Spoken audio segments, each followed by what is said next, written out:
Selamat pagi, jemaat yang dikasihi oleh Tuhan. Pada pagi ini kita masuk dalam satu program JB3 Family Talk, edisi yang pertama.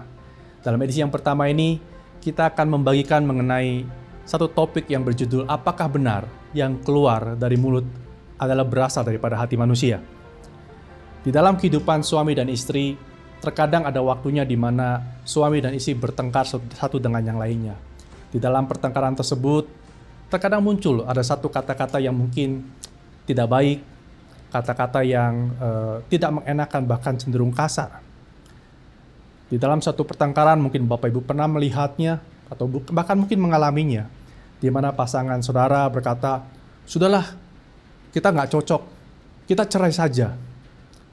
Lalu muncul dalam hati kita satu pertanyaan, apakah benar yang pasangan saya katakan itu berasal dari dalam hatinya?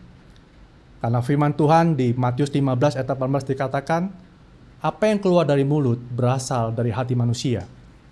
Mari kita menyimak sama-sama mengenai pengertian ini.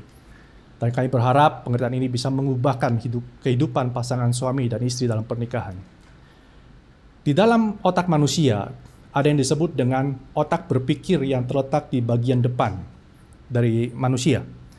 Selain otak berpikir, ada juga yang disebut dengan otak emosi. Di mana ketika seseorang dalam keadaan yang emosi, dalam keadaan emosional, dalam keadaan yang marah, maka otak manusia dengan berbagai prosesnya pada akhirnya akan di dalam tubuhnya akan menghasilkan satu zat yang disebut dengan kortisol. Pada waktu kortisol itu muncul di dalam tubuh manusia dan bekerja di dalam otak manusia, maka kortisol itu akan memblok atau memblokade fungsi daripada otak berpikir manusia, di mana otak berpikirnya adalah satu tempat manusia menerima nilai-nilai kebenaran, menerima firman Tuhan,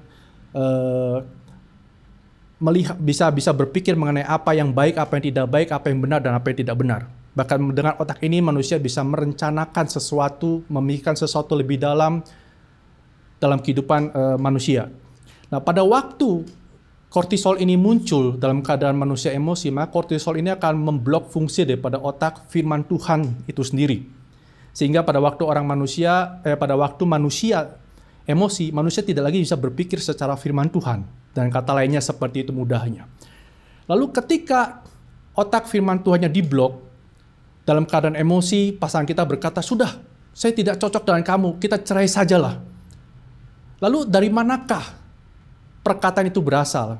Nah, pada waktu otak berpikir manusia diblok, lalu otak emosi ini akan masuk dalam satu bank memori, tempat memori dalam otak manusia yang diambil dari alam bawah sadarnya manusia.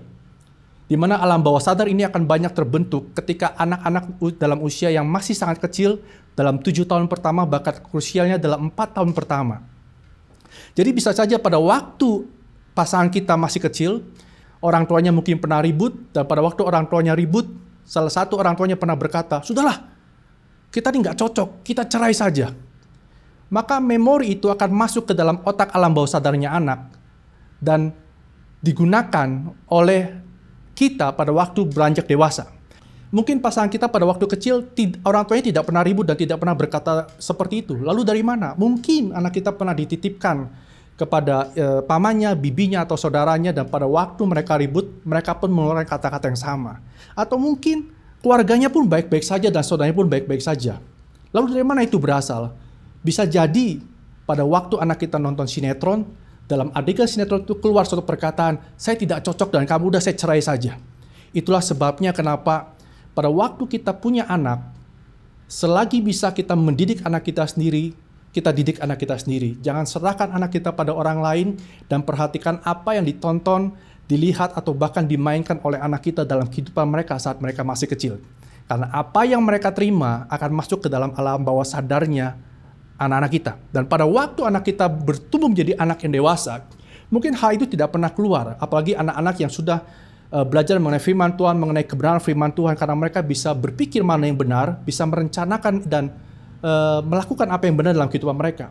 Tapi ketika anak kita dalam kondisi yang emosi, di mana kortisol muncul dan kortisol itu memblokade fungsi daripada otak kognitifnya, maka pada saat itu anak kita tidak lagi bisa berpikir secara firman Tuhan. Lalu dari mana dia akan mengatakan sesuatu atau berbuat sesuatu, yaitu dari alam bawah sadarnya. Dia ambil, ada satu perkataan, ada satu memori yang menggambarkan pada waktu orang ribut, suami istri ribut, boleh berkata, sudahlah kita cerai saja. Dan dari situlah perkataan itu berasal. Jadi itulah sebabnya ketika pasangan ribut dan ketika sudah berdamai, maka seringkali kita, suami dan istri, menyesal dengan apa yang kita katakan, mungkin dengan apa yang kita lakukan. Dan kalau boleh dibilang, aduh, saya sebenarnya tidak punya maksud seperti itu. Saya tidak punya keinginan untuk berkata-kata dan berbuat seperti itu.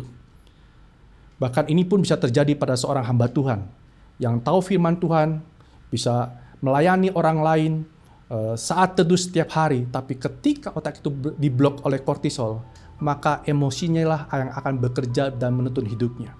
Apa yang bisa kita ambil dari pesan pada pagi ini mengenai keluarga?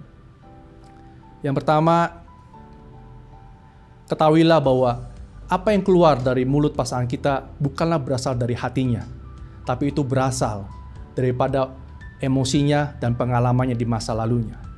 Yang kedua, didiklah anak kita di dalam naungan kita sendiri. Jangan pernah titipkan anak kita kepada orang lain selagi kita bisa. Dan perhatikanlah apa yang anak kita tonton, apa yang anak kita dengar dalam kehidupan kita, dalam kehidupan mereka.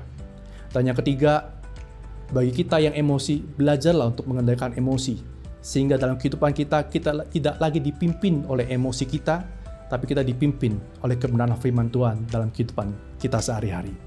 Saya berharap bahwa renungan family ini bisa menjadi berkat bagi suami istri yang ada dalam jemaat, berkat bagi bangsa. Terima kasih. Tuhan memberkati.